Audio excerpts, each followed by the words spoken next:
In this video, we're going to work on a word problem using decimals. So if we have a problem like this that says, Natasha bought a piece of fabric that was 0.7 meters long.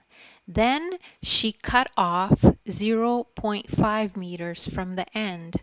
How long is the remaining piece of fabric?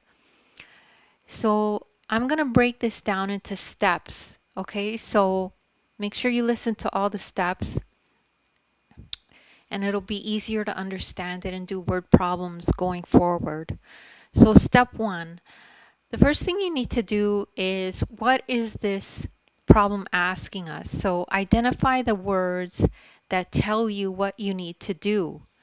So the word remaining tells us that some of the fabric was removed.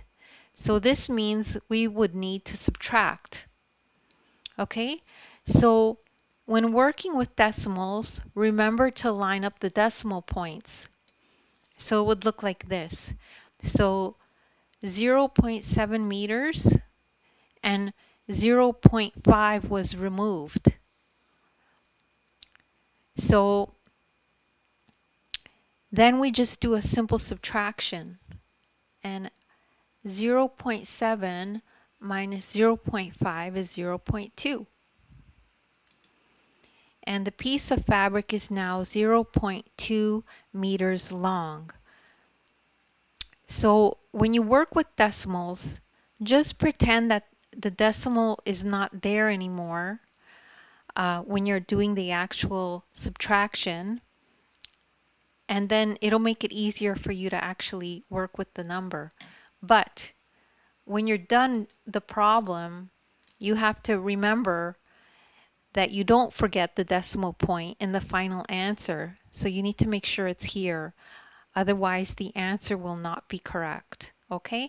And that's the entire problem. And if you take a look at the description below, you should be able to see some links to one of the other videos I did that goes through other decimal problems to help you understand it better and get some practice.